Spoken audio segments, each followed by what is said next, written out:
I pledge allegiance to the flag of the United States of America and to the republic for which it stands, one nation, under God, indivisible, with liberty and justice for all.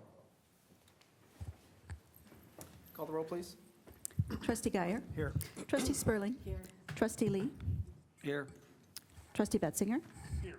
Trustee Youngerman. Here. And Trustee Marisak. And we do have a quorum this evening. I'll go ahead and move on to public participation. The first item is public comment. Any member of the public that wishes to address the board, now is your opportunity. All right.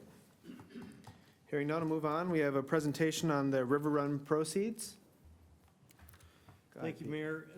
So we're going to have a presentation that'll go continuously as I'm giving the review here, but we had just had our 16th annual River Run 5K and 10K, and it was a great success.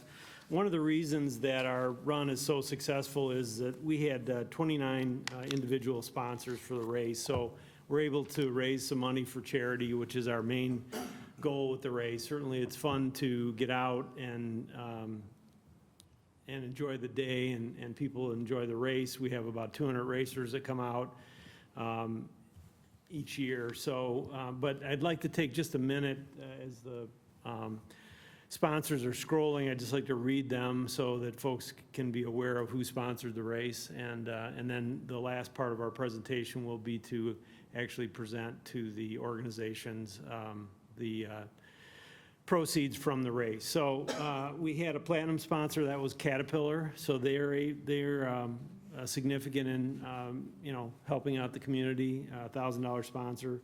We had a number of gold sponsors, Dolan and Murphy, Chiquita Food Market, Lacone Company, DC Recycling, BOM and EEI. And then we had a list of silver sponsors, Rush Copley Healthplex, Spear Financial, Stenwart Audiology and Speech Services, Montgomery Chamber of Commerce, Kaufman GMC, Heartland Bank and Trust, Wabanzi Community College, Fox Valley Credit Union, West Aurora Family Dental, Earth Mover Credit Union, Pisano's Pizza and Grill, Mickey Wilson, Weiler Renzi, Leonard and Julian, Blaine's Farm and Fleet, Frank Marshall Electric, Lion LLC, and Scott Eye Care Clinic. And then our regular sponsors, Clark Friends of the River Run, Northwestern Delnor Health and Fitness Center, Naperville Running Company, Oswego Land Park District, Hand and Stone of Oswego, and I always forget how to pronounce this, Atrevete Confections, which is the bakery just around the corner here. So, and they have excellent baked goods, as we know. So that's the list of our sponsors. We really appreciate that. It's been a great event. So we're going to be giving 3 donations, one to the Montgomery Rotary, one to the local VFW post, and one to Hesed House.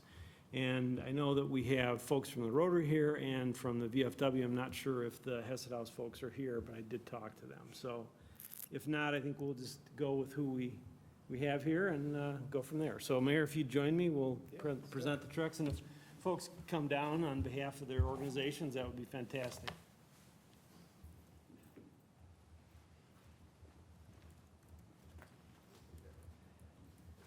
This is not like Happy Gilmore, so you can't cash these checks. So we will get you a regular check.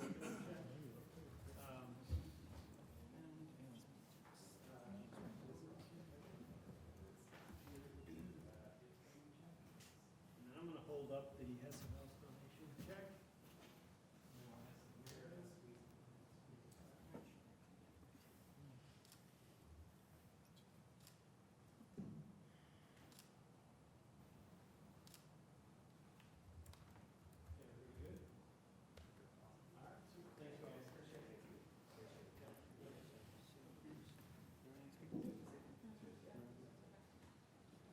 You can keep the checks, but you can't cash. That's all.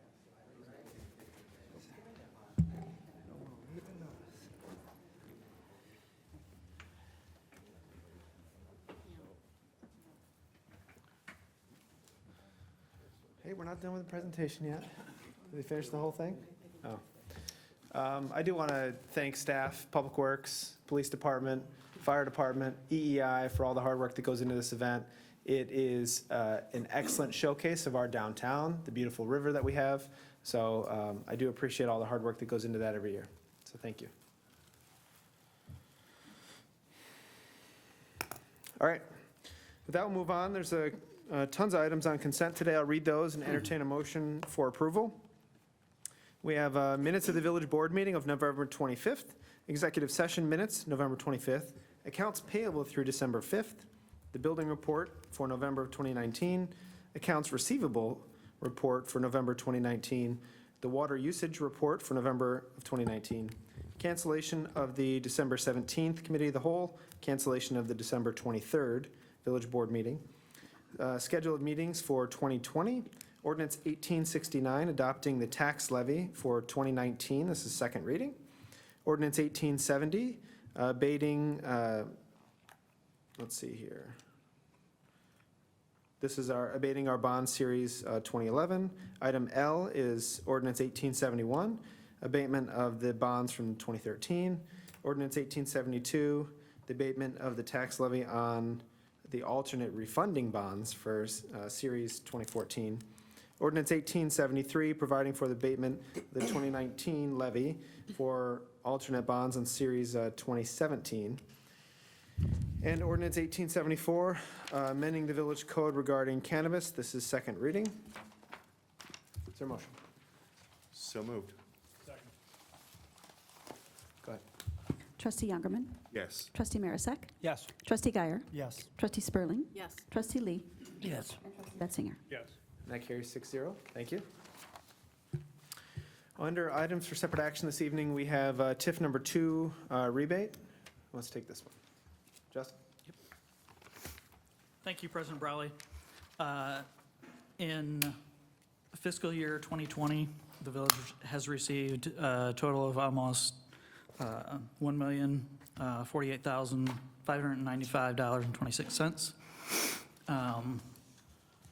It's collected, it's for levy year 2018, collected in 20 year 19, but it's accounted for in fiscal year 2020.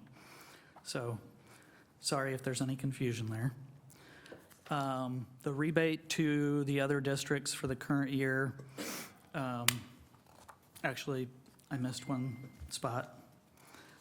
Per village staff review, building permits, and then also looking at the EAV reports, no new or additional parcels qualify to be retained in the TIF. The rebate to the other districts is scheduled to be $267,797.15, and that's roughly $57,000 more than last year. In the resolution that the board had approved,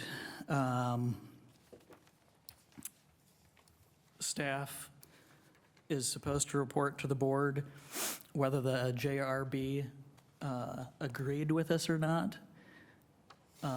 Since we did not take out any new additional parcels, the JRB is actually scheduled for tomorrow. We wanted to get this out as quickly as possible, so we don't have the agreement from the JRB. That won't be until tomorrow. All right, by bringing it to you tonight, instead of waiting till the January meeting after JRB, we're just trying to get the money to the districts as quick as possible. Since there are no new properties being requested to take out, really the levy numbers are what they are. There's not, really any play in there. That's the things we rebated, we're still rebating. I have a feeling if anyone on the JRB has an issue with it, we'll somehow find out about it. And we will certainly report to you if there is an Okay. issue. Yeah, if there's any major issue. Yes. I have a couple questions, if I may. Sure. Justin, item D. The prior year, the tax increment was $72,433, and this year it's $25,778. What's that decrease? That is either from the property owner going to the assessor and asking for it to be lowered. It could have been lowered by the assessor himself, like the township assessor himself, or it could also be lowered by the county assessor. And this was something, so I assume because we're rebating the full amount, we probably did the full amount the prior year as well? Is that accurate? That is correct, yes. Okay. And same with item E then? Even though that has increased, we're still rebating that full amount then, just like we did the 7370, Correct. whatever? Okay. Yes, All right. correct. Those were my questions. Like I Thank said, you. overall, they're getting, there's $57,000 roughly more being rebated, but yeah, some went up, some went down. Okay. Is this something that we can approve to move forward tonight with caveat that the JRB? You can approve them forward. It said, was there a 14-day waiting period?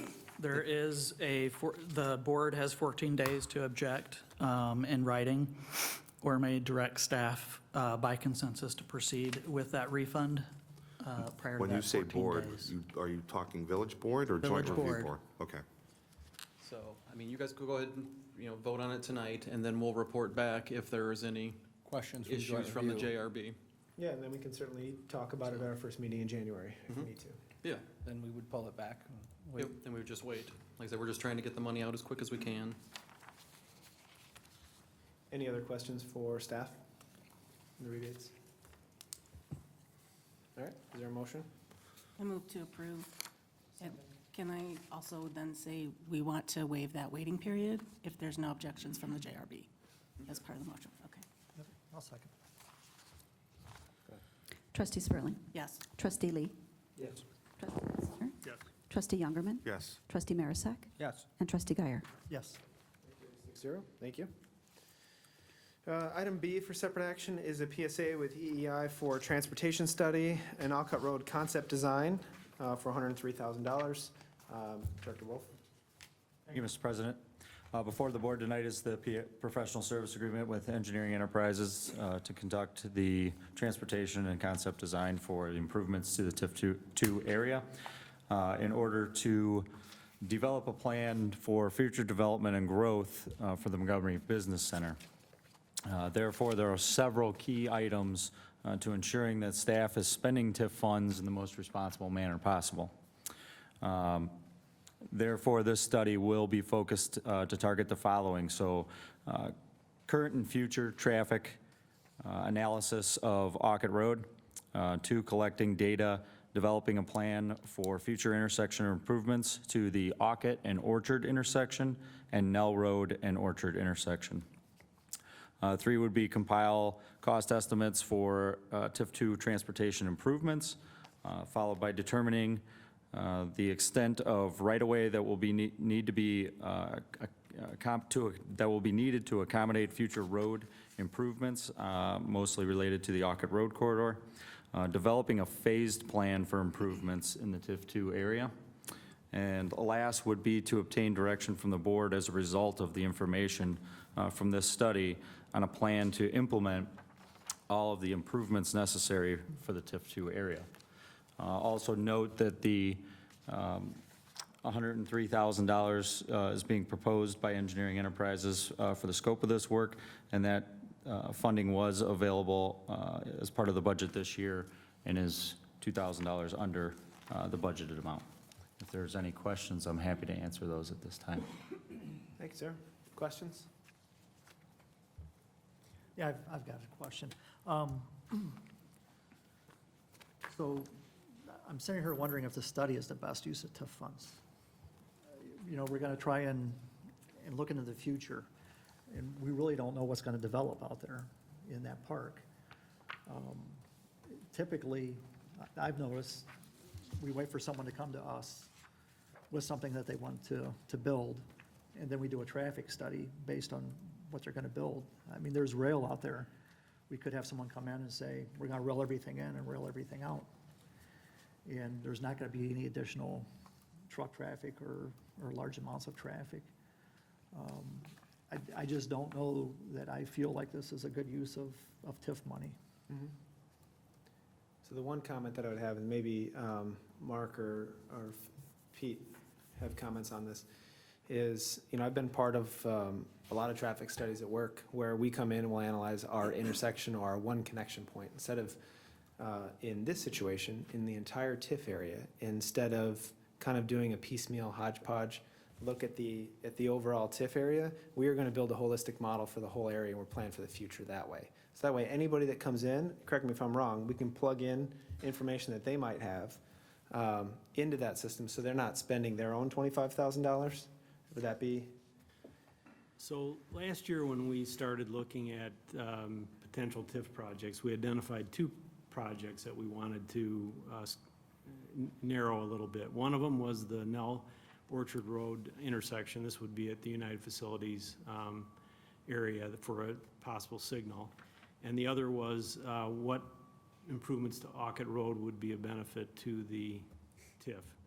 And as we started discussing those 2 projects this year, what we realized is that we were getting somewhat myopic in our vision and not really looking at the broader picture in terms of what we should be spending our TIF dollars on. The purpose of doing the, I would call it more of a macro transportation model, is to be able to insert traffic generation for a specific series of projects. So let's just take, for example, we had something like a transfer station for waste haulers. You could put that use into the model to determine then what the impact would be of, let's say, connecting Nell Road to 31 and Orchard. And what impact does it have on the intersection at Nell, the intersection at Route 31 and Ockett, the intersection at Ockett and Orchard. That model then would allow us to be able to evaluate new proposals a lot more effectively than what we have available to us now. And we would be the ones controlling the model, not some developer. So it gives us that ability to see, yeah, we can't tell you what the future will be, but as the future does change, we'll have the ability to actually model what that future might be. I think it also, and what I struggled with is, when should we fund and what should we fund? What should the board fund and when? That's a difficult question to answer. I think I have a fairly good idea, but I'd like to be able to show you by the ability to show you what the impact is of each individual improvement, so that I can say, here's why we think Ockett Road improvements should be first on the list and Nell Road should be second. Or maybe we say, Nell should be first and then the intersection should follow. The other thing we learned through the process of initial contacts with King County is based on our initial contact with the King County Department of Transportation, it wasn't certain we were going to meet warrants for a signal at Nell and Orchard at this time. We've had these circumstances in the past where we've then gone to future modeling to determine whether or not we meet future warrants. And the condition for that was the Concord and Galena signal. That's how that signal was originally permitted. We would like to do the same thing at Nell and Orchard to confirm that we can meet warrants in the future, and that's going to help us determine in what time frame that project is brought forward. So we can't put it in now, but in 5 years, will it happen? In 10 years, what's our projection? We've got roughly 23 years to work out these details, but the clock is ticking, and we want to have a plan. That's really what prompted, I think, the move towards a little more comprehensive transportation analysis, and to go back and take a closer look to make sure that the solutions we're proposing are in fact necessary. We may find that the traffic generation doesn't warrant certain improvements on some of the roadways, and be good to know that before we just decide that's a good investment. So our main mission, I think, is to have some tools to analyze future development, and then make sure that the board is getting the information they need to be able to prioritize expenditures in the TIF. There could be potentially a lot of funds available to improve the region, and what we want to do is to accelerate economic development. Yeah, and that's a huge benefit to any property that's in the TIF, as opposed to sitting around waiting for somebody to apply. We're actually studying and planning for the future. So when they come in, they can say, they might have some idea of the village is going to be putting in this signal in the next 5 years. That's perfect, because that's exactly what I'm going to need for my development. So. it's Another very example of something that we've done similar to this is the village developed a citywide water distribution system model, right? And we put forward, before we had any of the growth out in the western area, a western utility plan that showed where our larger diameter water mains were going to go through. So if they went through Lakewood, if they went through Foxmore, whatever that might be. We did that in advance of knowing really what was going to come out there. But the reason we did it was to, A, give the developers a heads up that if you buy this property, you're likely going to have to be putting in a transmission main across your property, be advised. And secondly, we used it to test individually when the subdivision finally came in and came into more detail. We ran fire flows for that individual subdivision, and we're able to tell them, okay, you need a 10-inch water main here, an 8-inch water main here, or a 12-inch water main there. And we weren't playing catch-up. We were always ahead of the developers in that regard, so we could put it into the annexation agreements. I think the transportation model gives us that ability, too, to be a little bit ahead of the curve. And oftentimes, time is of the essence when we're trying to figure out what improvements need to be done for development.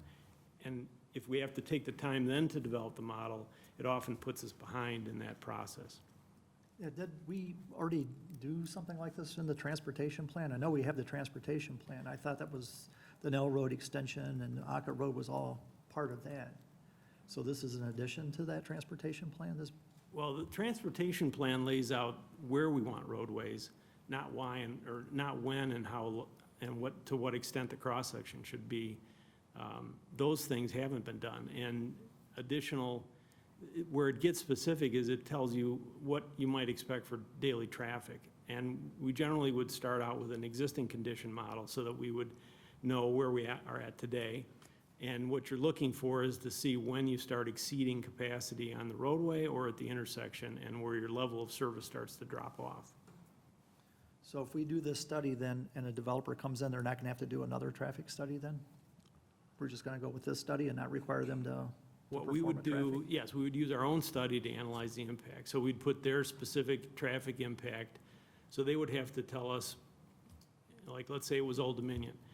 They would come in and say, okay, we're gonna have so many trucks a day, and when are they gonna have those trucks? So we could start to see whether we're having issues at peak hour or whether it's off time. So yes, that would be the mechanism we would use. Okay, so then would there be like a recapture agreement then with the developer? Since we already did it, they would pay us back for that engineering work, or? I mean, just forego it? that would be a board policy decision, if you wanted to look at that way. But we're trying to encourage development in the TIF area, not so much back charge them for us planning for them to come here. So it's a small investment in getting, let's say, the Sugar Dome to come in along Alcott Road or that kind of thing. We would likely help them with TIF funds for them to do the traffic study if they were interested in coming. Sure. But it would create that delay Yeah. instead of having the data up front If and some, controlling the data. Because then they control it and they only do the study for their parcel, not the whole area. if a business or a manufacturing facility wanted to come in and spend $30 or $40 million, I'm not going to charge them for a $100,000 study. Pete, the Orchard now, is that where the stoplight is, by Superior? No, that's Rochester. That's Rochester, so it's farther down where, United Facilities is at. yeah.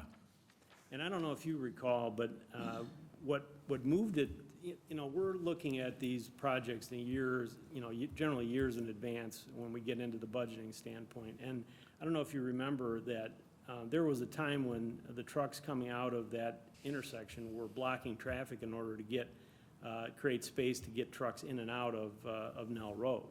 Because I drive that way every morning, and oftentimes I would observe that, and it looked to me like it was getting critical for a signal at that location.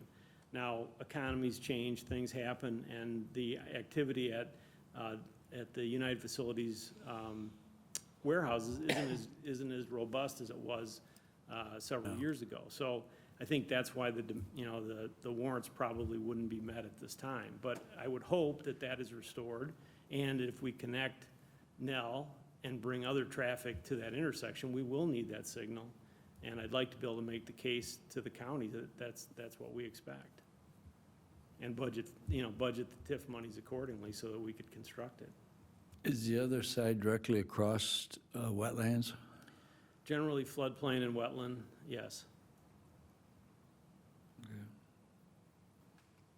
Now, if this study is done, what's the time frame of the quality of that data? Is that 5 years from now, going back out and remodeling, or, I'm just trying to get an idea of time frame that this money, which I'm in favor of this kind of macro planning. I'm just curious how long we believe that once that study's done, how long is that data good for till we're going back out for remodeling? It's a good question, Tom, and I don't know if I can give you an absolute answer. All I can tell you is that we would have the model constructed, and what we would do is update background traffic from time to time as needed. Before early 2000, things changed rapidly, and so you'd have to adjust the model pretty quickly.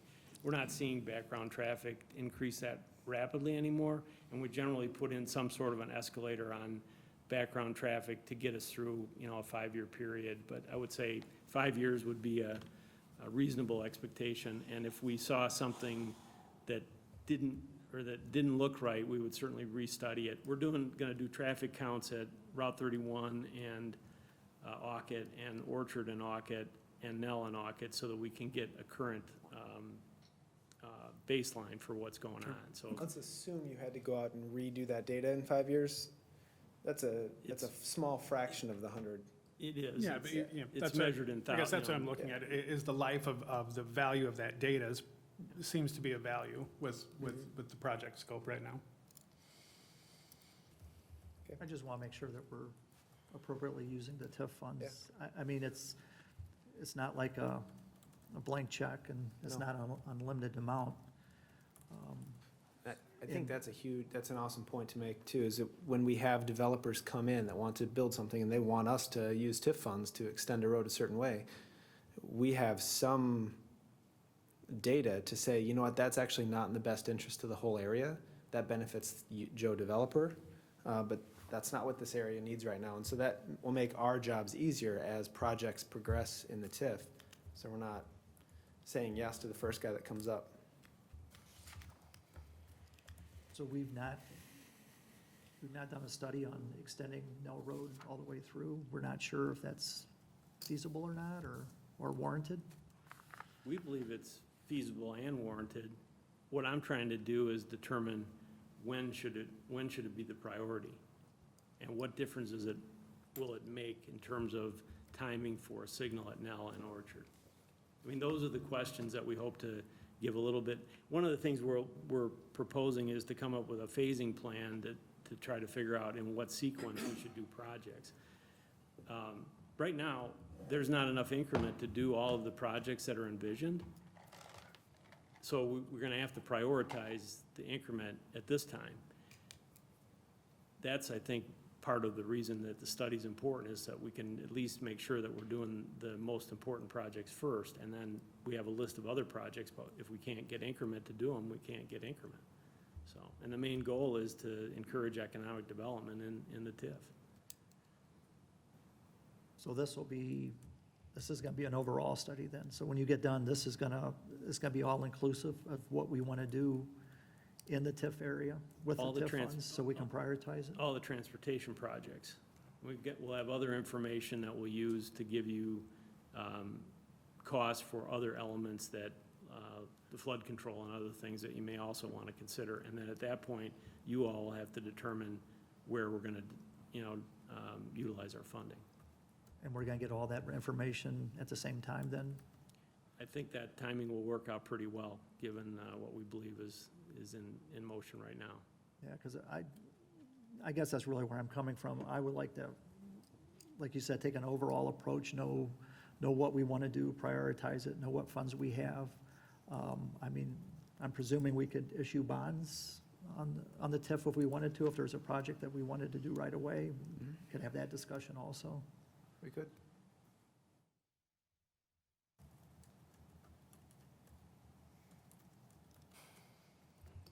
All right. Any other questions? No. Comments? You'd like a motion? Sure, I'd love one. Motion for the professional service agreements for engineering enterprises for the transportation study on Alcott Road in the amount of $103,000. Second. Call the roll. Trustee Marisak. Yes.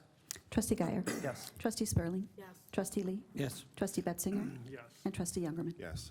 That carries 6-0. Thank you all. All right, items for discussion this evening. The first one, we have a liquor license request from 1550 Douglas Road, Unit B. Who would like this one? I can take it. All right. The owner of Home Pantry has contacted us to say they would like to take over the space that was the Papa John's, which is the neighboring space to where they are, to serve food and alcohol, and I believe have gaming. I believe the petitioner is here this evening, so can answer any questions you have. As always, we're looking for direction on the board if you would like us to move forward with pursuing the liquor license, if you would not like to increase the number of licenses at this point, or if you need more information. With that, if you'd like to come down and address the board.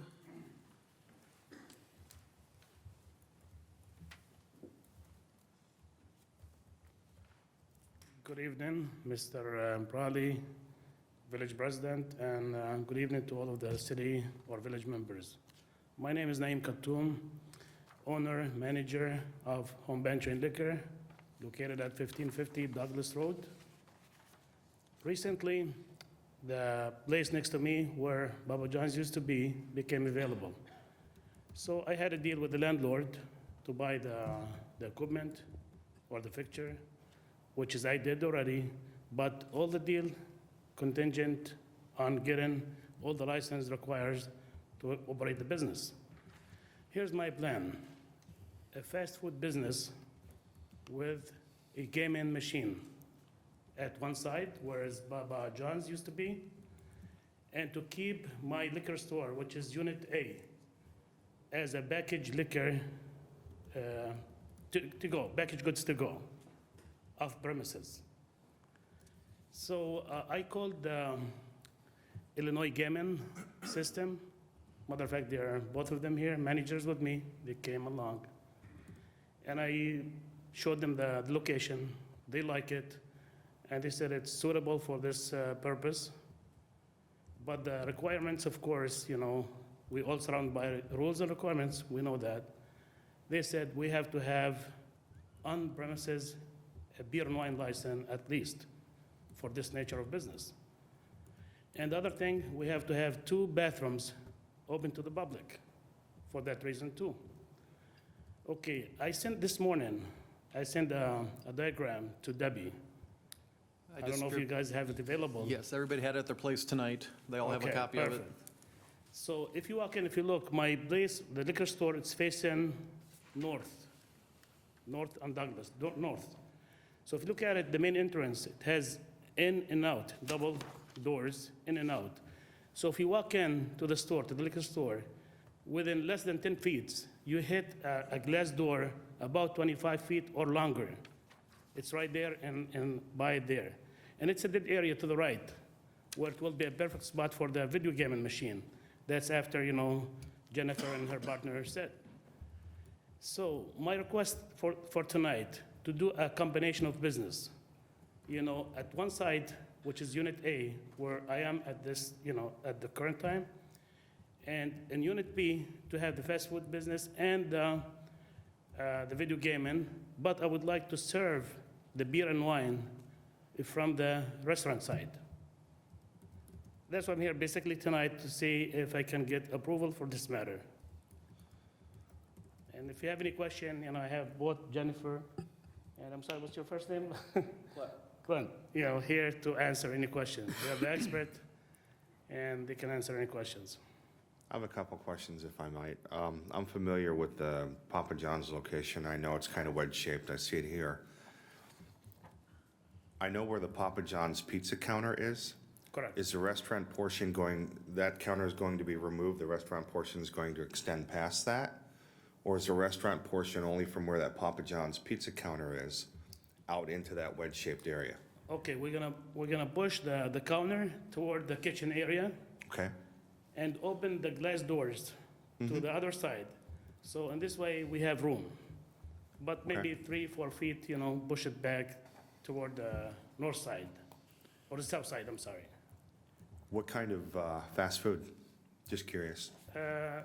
No menu in mind yet, but most likely it's gonna be like Philly steaks, burgers, maybe pizzas. We'll see, but, fries, stuff like that. So fast food nature thing. My other question is for staff.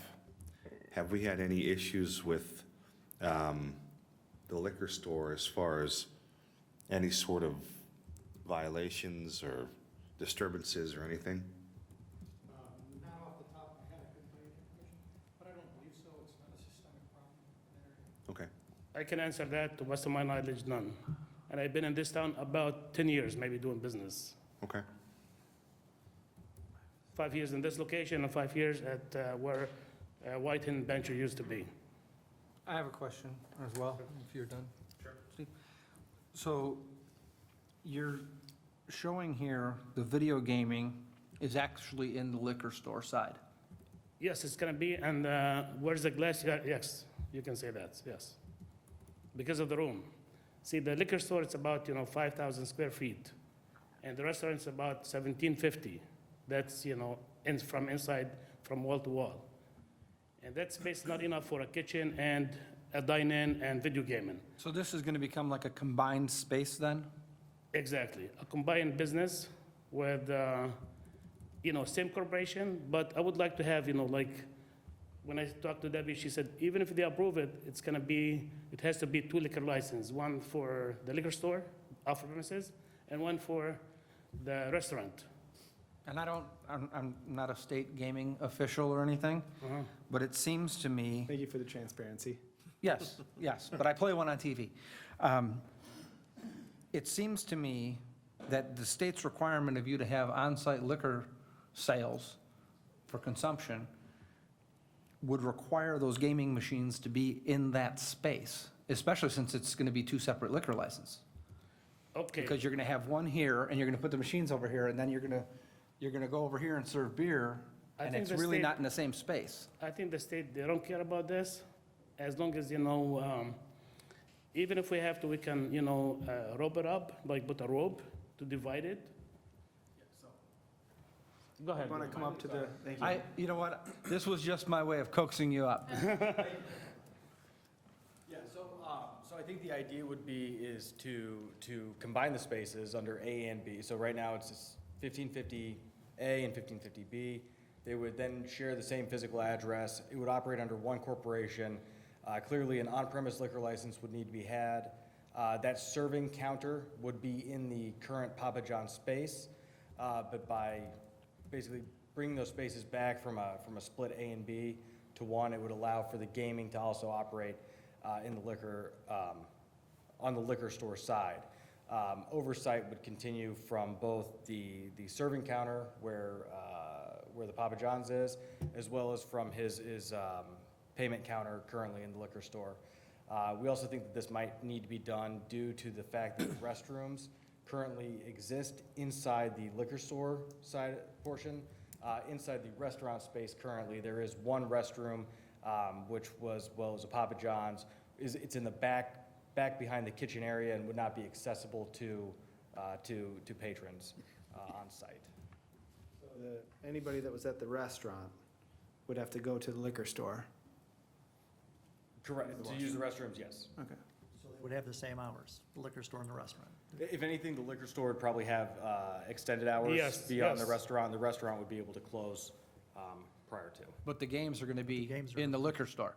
Correct. So there are a couple ways that can be taken care of. One, obviously, when we work with the state and when the machines are turned on, the machines would operate at the same hours the restaurant operates. So currently, in most locations, what happens is the machines just turn on when the liquor license becomes available for the day and turns off in the evening when the liquor license expires for the day. But those hours can be adjusted to follow the hours of the business as opposed to just the hours of the liquor license itself.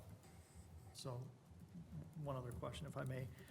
How many people will the restaurant seat? You know, I don't know that we've gotten that far down the road to see what exactly the seating would look like, but we could certainly come back to you with that information. A question for our attorney. So then, if they're combining the businesses, would we then eliminate that first license and they would have one combined license? It would still be two separate licenses. Still two separate? Okay, thank you. Grease trap. You're gonna have a grease trap in the Yes, there is one restaurant? there. There's one there already? Yes. Okay. Do we have any other businesses in town that have two separate liquor licenses? Yeah.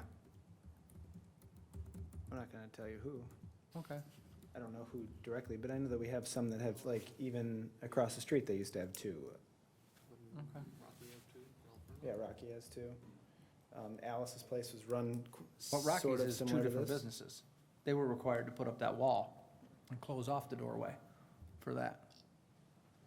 Right? I mean, if I'm Let not me think of an mistaken. example, but yes, it has Okay. happened. I like the idea of the video gaming being more in the liquor store, but I question the legality of if it's not in that restaurant. So I would want clarification on that from whoever we need to get clarification on. I actually like that idea better, because then you can seat more people in the restaurant. Well, but the idea is that you need to be able to have a beer while you're playing your game, right? But now you're gonna take your beer into the liquor store, which seems a little odd to me. You know, they'd have to change that wall, remove that glass door in that wall, and they would have to reconfigure. Is that an Liquor option? store that you can walk around and have a cocktail in. They have samples. Benny's has a Yeah, license to yeah, serve. yeah, they do. that's- Exactly. Samples would be a good idea. Right. So one question maybe for the chief or for our legal is, I know that we've had a situation like this, Alice's years ago, where there was a liquor store attached to a restaurant. What is I guess, is there a concern from the PD as to how this would function? And then also, do you know of any state law that would, I guess, hinder this layout to where, yes, you have a restaurant use with gaming attached basically in a liquor store? How does that operate? I think I'd be more concerned with the hours of operation. Is the restaurant going to be open exactly when the liquor store is? Or does one close, one open? I'm not quite sure how that's going to work. How are we going to enforce whether or not one's closed and one's open without physically walking in and making checks on it? Okay. Yeah, and I'm not sure offhand, but the concerns expressed here is what my red flag was too, is with the actual location of the machine and how that works when it's in the liquor store and it needs to be attached to the restaurant. That's something I'd have to double check into, but yes, it would definitely be something that would give me pause in looking at the plans. Okay. Any other questions? I think at this point, I'm willing to, I need more information. I'm not willing to say yes, and I'm definitely not a no. I just want more information as far as for clarification. Perfect. Doug? I'm with Steve. Okay. I'm not a no, but we definitely, something doesn't quite gel on this for me, and I just need to get some better information. Hard, I need more information. Okay. Yeah. Any objections to that? Okay. If it's possible to get some answers to some of these, if you can work with staff on any questions that we can help you with. Our next meeting isn't until January. Yep. So I hope that jives with your schedule. One thing I hate to do is put, businesses on hold for a month due to a holiday. So see how that works with your timing and getting us additional information. We'll see if we need to have a different conversation. Sure. All right, appreciate it. Thank you.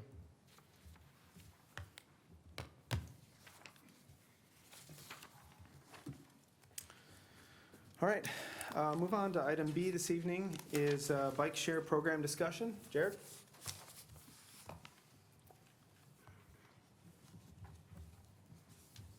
Thank you, President Brawley. Before you this evening is the beginning of a discussion about a possible bike share program that I've been working with Kane County in regards to. So Kane County initially looked for interest in a bike share program, and the village expressed initial interest, and that interest was just for them to get a number of municipalities that could potentially be involved in a bike share program. And with that information, they went out for an RFP. So they did get a vendor through the RFP, and that is Colony, spelled with a K. And now that they have the vendor, they're coming back to all of their, the people that expressed interest and asking for a resolution of continued interest. So tonight I'd like to just kind of start the discussion with the purpose of potentially bringing a resolution to the January meeting for your approval. So a couple things about the bike share program. There were 21 entities that were interested in the bike share program, and that is in Kane and Northern Kendall County. Kane County was kind enough to open it up to some neighbors that expressed interest as well. So that's not just municipalities, but it's also library districts, hospitals, and I would not be surprised if they would invite more to join in the future. So there's a number of different items involved. Basically, Kalani is able to make this bike share program very flexible. It's something that we can have a lot of flexibility to pick and choose our own program. So the parking area would be geo-fenced.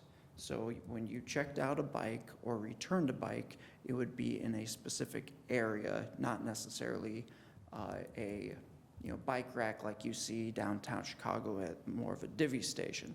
This would be a little more flexible. And the village would be able to set where that geo-fenced area is. So if we set it up here at the Village Hall, then you would maybe tape out that area, or at least on the app, you would know where that was. And then we could easily change it to, say, the police station if we found a lot of interest out at Fox Valley Park District Stewart Sports Complex venue. So there's a lot of flexibility there. Each bike in the program is proposed to be an annual fee of $1,500. And that is basically a subscription fee for that bike. That is not us purchasing that bike. That is the subscription so that we would have a bike here. So for instance, some questions have arisen since some of the previous communication with the board about what happens if the bike ends up in the river? What happens if there's some mechanical malfunction? Colony is in charge of maintenance on the bikes. There will be a way through the app to request assistance or maintenance or report something. Another one of the questions I received from a village board member was, what happens if your tire goes flat or something while mid-ride? As I mentioned, there's something in the app that you'd be able to inform the vendor about, but in addition to that, the answer in regards to that question was that the tires are kind of a foam. They're not an inflatable tire, so it's something that should never need to be reinflated. They've really taken a lot of time to look at these bikes and try to make them very low maintenance.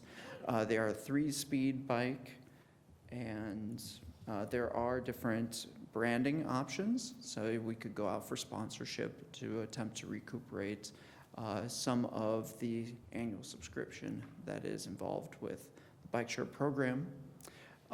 With that, I'd ask if you have any questions. I'd be happy to explain, and we've also invited a gentleman from Kalani to come to the next meeting to give a further presentation if you're interested. Jared, Go ahead, no, go ahead. Jared, do we know, or has there been any type of surveying of potential interest or demand for using the service? We have not, and to my knowledge, the county has not surveyed residents. They wanted to launch the program and do a little bit more of a trial through the program itself.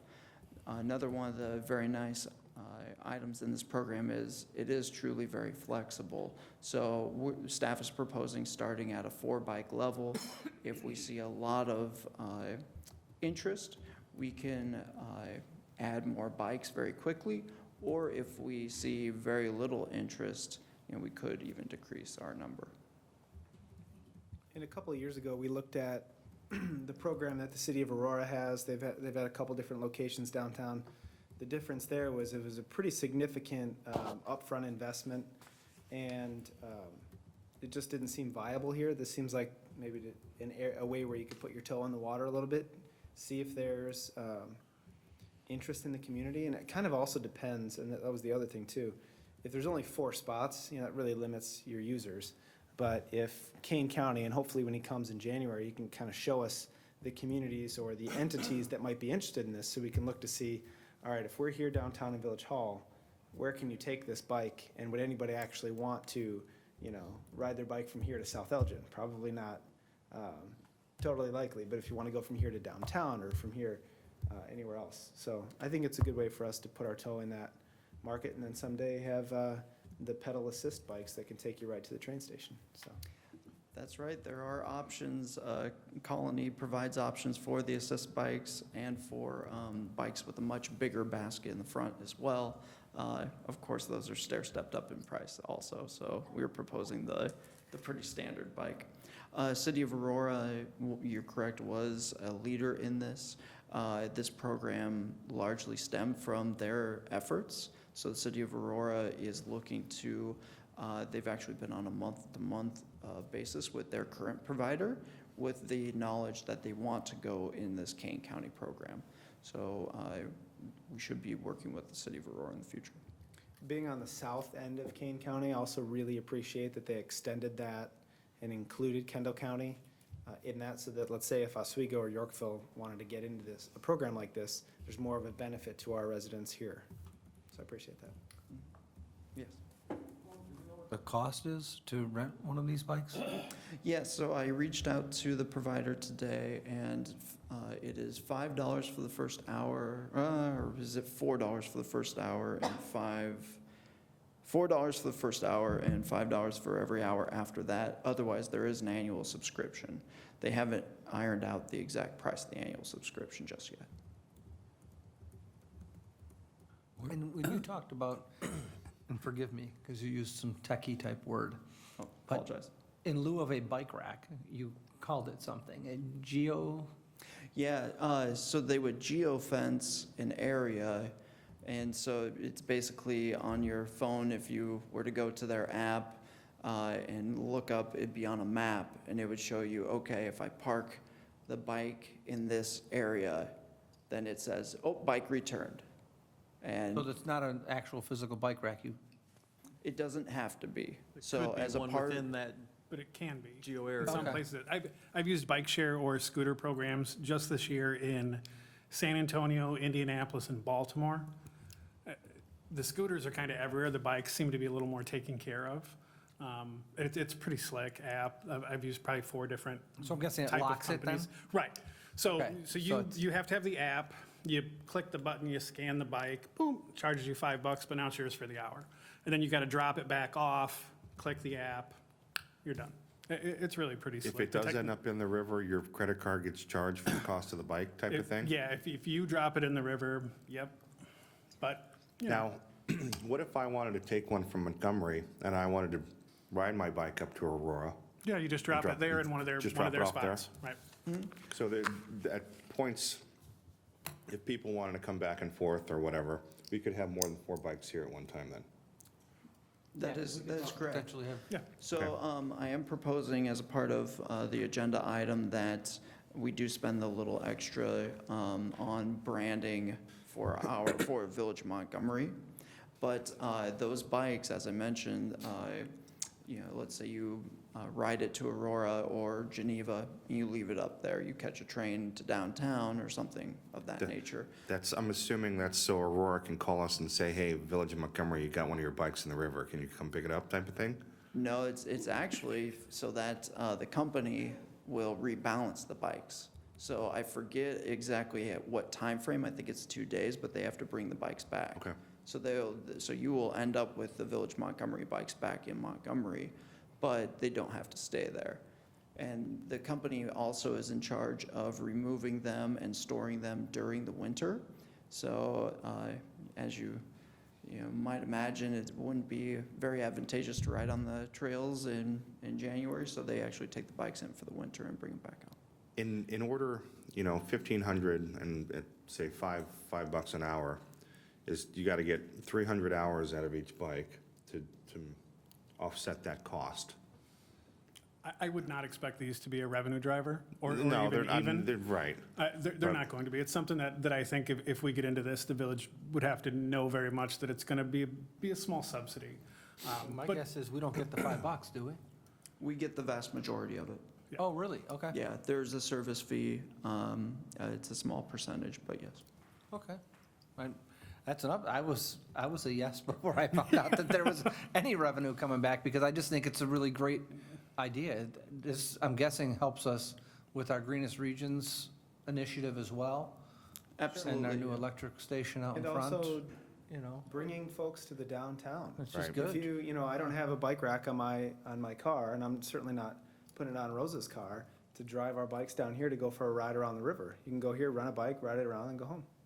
I think it is a nice means of allowing someone who, until we do make these crucial bike connections from the different parts of town and get the entire town set up with wonderful bike paths, that this is a nice way of coming downtown, renting a bike, and being able to enjoy the nice Fox River Trail. Where's this company located at, Jared? Yeah, the company is located out of Iowa. They do have a current bike share program in Northwestern University up in Evanston. The gentleman I spoke with, he lives in, I think it was Hoffman Estates is their representative, so in the region. How many months, like you say, they store them in the winter, how many months are they available? I know they take them in November. I didn't get a date when they would re-release them, so I'm not 100% on that. We'll figure that out. One question for them, when they, in their app, some of the different users are bike share, scooter shares, some allow to rent multiple bikes or scooters with one app. Some require separate logins for each rental. So if I bring my wife and my kid and we want to rent 3 real quick, it'd be great if their app, you could do 3 rentals on one application without having to download on my wife's phone and my daughter's phone. Some of them have that figured out, some don't yet. Just a question for them. I'm not familiar with them in particular, but. So Trustee Petzinger, because it sounds like you have experience in this. So if I were to rent one of these and wanted to pedal down to Aurora, let's face it, it's not happening, but just in case I did, to get a cup of coffee or something, can you lock it? Like, you rent it for an hour. Right. So you Basically, ride a half an hour, can you stop at a restaurant? Yeah, when you get off, you can stop it, or you can. Okay. And no one gets on the bike and takes it without having the app. It just doesn't work that way. They don't. Yeah, and nobody else can come up and take that bike because you've still got time Correct. on it. That's how, in my experience, Okay. that's what it's been. All right, it sounds very logical. I could take it and put it in the back of my pickup truck. It's GPS located, I am And certain. They all are. Oh, are they? Oh, yeah, they're all Okay. low jacked or whatever They they know do. right where they're Yeah, at. they know exactly where they are. Yeah, and if you had it locked and somebody walked off with it, I'm guessing you're not But if- responsible for Steve, that. if you wanted to rent it and put it in your truck and drive around for a while, that's fine too. That's the only way. That would be the Youngerman way. And from what I've seen, the different ones, they're super durable. The flat tires and the brake, those things are tanks, most of them anyway, because they just, they get well used. Is he going to bring a bike to the meeting? I have not asked that of him yet, but I can inquire. I'm gonna put 10 miles on it, in the back of his Jeep. I like it. He's very supportive of the village. All right. Anything else, Jared? I appreciate it. It sounds like I've received positive feedback, and I'll bring a resolution to the January meeting. Perfect. So, thank you. Thanks. All right, moving on. Item C for discussion is the Metro Kendall Extension Site Plan and Station Design. Director Young? Thank you, Mr. President, in your packet tonight, there are 3 simple examples of station designs that Metro and their consultants have provided the village. And it's quite simple in terms of what I'm asking for tonight is a consensus from the village board in terms of which design they feel they'd like to see when it comes time to design and build a station in Montgomery. So in your packet, there are 3 designs. One's a traditional design. One is a contemporary design and, I'm sorry, traditional, modern, and contemporary. So I just need some feedback from the board in terms of which is the preferred design.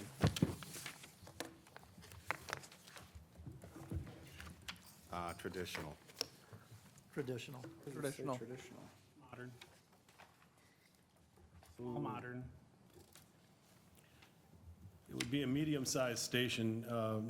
They're still doing the research on what type of ridership demand we would anticipate coming out of the Montgomery station, but it would be the mid-sized design of a station, and we've told them that we would like to include the opportunity for inside vending of some type.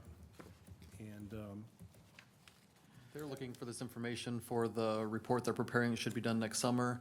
I think just for their costing purposes. I have to believe when it actually comes time to build, if the board at the time has changed their perspective, there would be an opportunity. I don't think you're fully locking yourself into No. whichever one tonight, but they are requesting that we pick something now.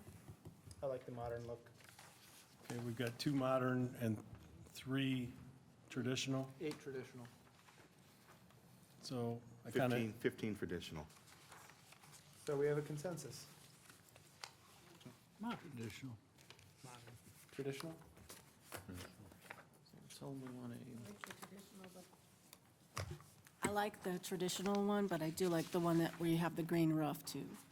But I like that the Temporary. traditional one is not flat. What? Now, Which is still Hold not on. one for you guys. question on the Metro station. yes, Who's doing the upkeep on the Metro station? the village would be doing the upkeep on the metro You're station. going to have yearly maintenance on a green Okay, roof. Doug just raised his hand. Yes, Doug we don't want to is. do green roof. We don't want to pay for that. All I said was I like it. I shouldn't. Does that sound good? Sounds good. I like it, and Doug's Traditional gonna do the slash maintenance. modern. Want a Traditional want a slash modern traditional traditional. building. Got it. I think they look great, though. All good. Is that it? That Yes, was sir, really thank easy. you. That's it. All right. Try and make it easy on you. All right, so moving on, we have item D this evening. So, I gotta find my memo real quick. Is there a memo out here? There we go. So I kind of had conversations with probably every member of the board, just random phone calls, trying to explore what our options are and what we could do for a 55-plus community in Montgomery. We know that as the population of our community ages, there really are limited opportunities for people who have spent their lives here to retire in place in this community. And so I've really spent a lot of time over the last several months kicking around an idea where we look at doing something bold to hopefully catch the eye of a developer or national home builder that would come into our community, make a substantial investment in 55-plus community, having the net benefit of aging in place, but also when you think of the things that a 55-plus community could bring to our community would be no kids. And so the whole start of this conversation was thinking about our school districts. You know, Oswego School District is going out for referendum again, and folks have been asking us, what is it that we can do to help the community, help the school districts? Well, I think I speak for the board in saying that we can't write them, a $1 million check. But what we could do is try and entice a 55-plus community to move into Montgomery that would generate $1 million a year for a school district. And I'm not only speaking of Oswego, I'm speaking of all of our school districts that we have in town that Oswego is one of them, but East Aurora certainly has a funding shortfall. West Aurora, I'm sure Canelan would say the same. So, and Yorkville. So I kind of wanted to start this conversation with the board this evening to see if it's something that you'd be interested in, a bold plan to almost entirely waive every portion of your building permit fee for a new home for a PUD development that would meet certain criterion that would get us the net benefit that we want, but also entice that huge investment in our community. So with that, I wanted to see what your thoughts are. Yes. I told you before that I agree with it. I know that we've talked previously about doing senior living and trying to entice senior living, so I think it's a good idea. And the goal here would be a 55-plus community of single-family homes. So we're not talking assisted living or apartments or townhouses or that kind of thing. It would be a low-maintenance ranch community where you could move, where my parents could move, where Trustee Guyer could move if he wanted to. Not to call you out as being 55-plus, but I know that you've mentioned that to me. That, as you start to think about the future, and nobody wants to leave the community, not nobody, but I would think most people grew up here, they want to stay here. So this is one of those things I think we can do. I'm moving there in 9 years. Right, I'm not Yeah. entirely sure that somebody bites on this, but we need to be thinking forward and proposing bold ideas for the future of our community, so. I've always said that Montgomery doesn't have enough senior housing. I've always thought that. My parents are starting to age, and it would be great to have a place closer by, where they could come and live. That would be, a little bit more convenient for both them and us. So I think it's a demographic that we're sorely missing. Cool. Yeah, I'm in favor of the concept. I think we got to be a little bit cautious on the scale and scope of what we're looking at. I'd be interested in almost the pro forma of, okay, well, based on what that PUD is, what's the cost the village is going to absorb without capturing those upfront fees? That's going to be some significant costs that we have to spread out through the rest. Additionally, the impact on any existing development that's happening if and when this kind of takes hold, how do we handle those kinds of questions? Perfect. Denny? We definitely need something like this. I got neighbors talking about it right now, but you're right, they don't want any kids. And some of them want a bigger house, some of them want just a smaller 1,500 square feet house or 1,400, and just the main interest is flat, so you don't have to go upstairs. But I think, and a lot of them like close to something. I mean, Sure.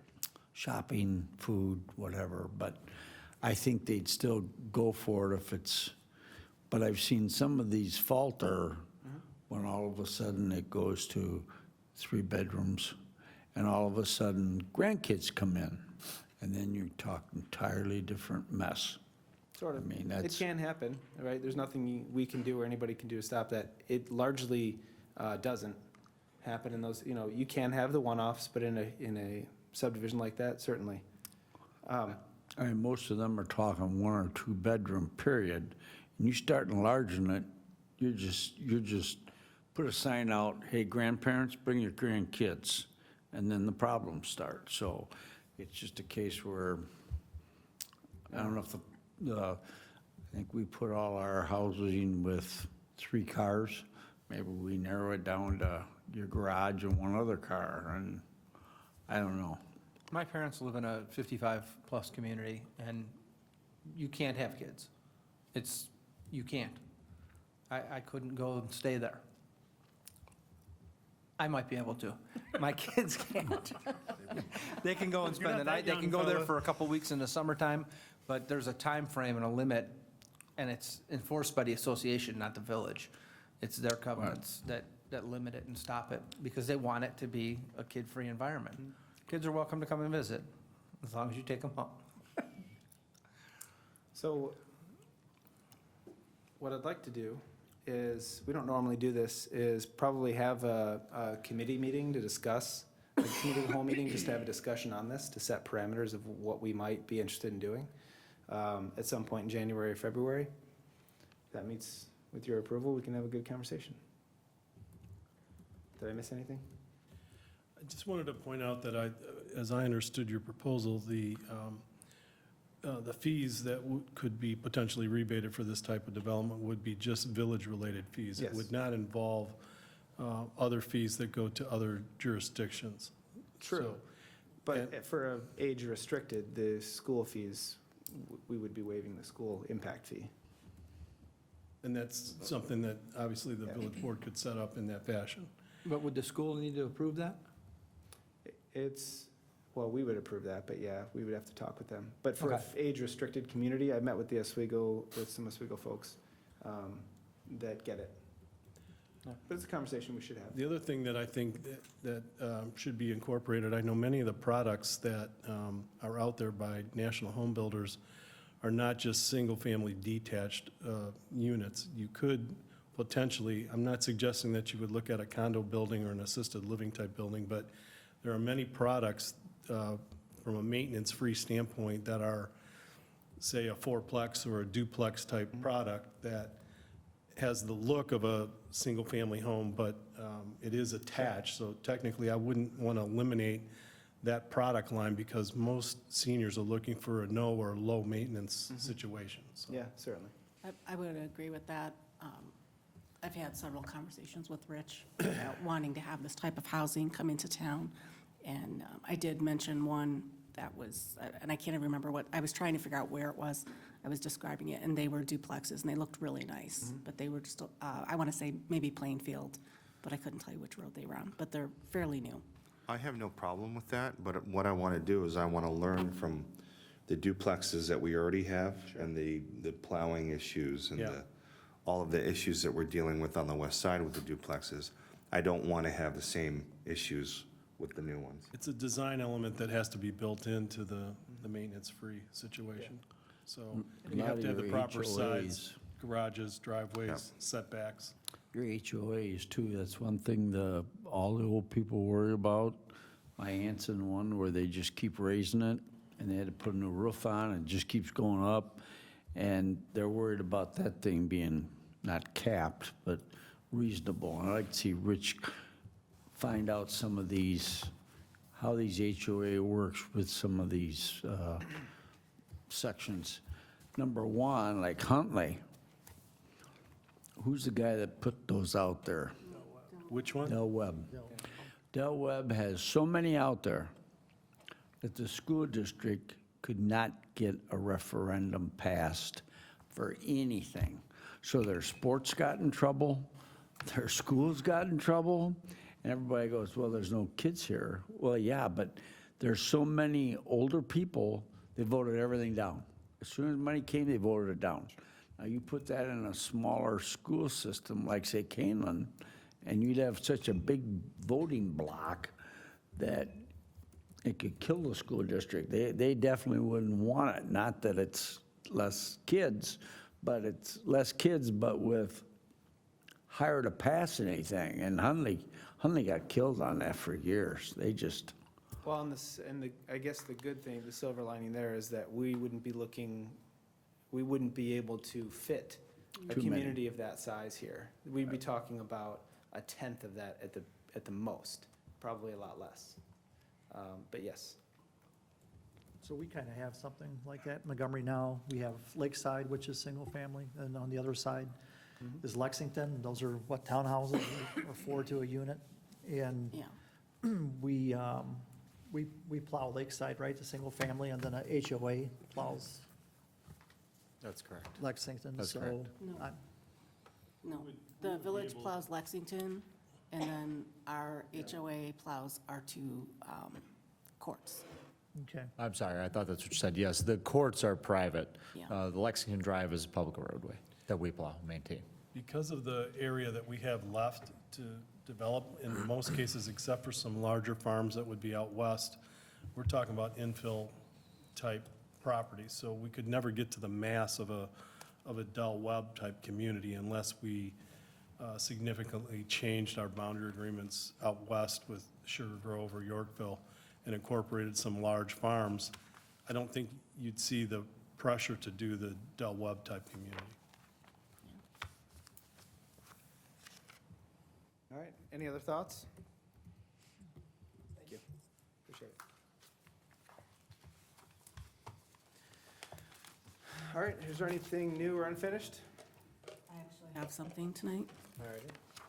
So I had the pleasure of judging some, I don't even know how to describe this. So it was through the VFW, they do the Patriots Pen and Voice of Democracy competition. The Patriots Pen is an essay competition for middle school students, and the Voice of Democracy competition is also an essay competition, but the high school students then read their essays. So we heard audio tapes of the high school students, and then we read the middle school students. Anyway, so I was part of the judging, and the banquet is in January, of where they will actually announce the prizes, their cash prizes, to the students. So, and it was really fun. And that's where I got my cold. And speaking of judging, Wednesday night, this Wednesday, December 11th, beautification committee is actually at 5:30. And we have 96 properties that were submitted for the Christmas decoration awards or holiday decoration awards. So we will have groups going out. We meet here at the Village Hall. Anybody that would like to come and participate, and it's a lot of fun to go out and look at all the properties, and especially when you knock on the door and kids come to the door and you hand them an award for the properties. They really like that, so. Do you know, is that the norm, sorry, I keep doing this. Is that the normal number of homes that have Yeah, typically been typically involved? we're over 100. This year is 96. We get a lot of duplicates. We had like 125 nominations, but some people will nominate multiple houses. And it's not how many nominations you receive to win the award. It's just you nominate the property. The judges go out, they look at it, and then they make the determination. By far and large, almost every house gets, I mean, there are a few that you wonder if a neighbor didn't nominate them just to be funny because they had one green light bulb out or something. Or we think they have the wrong address.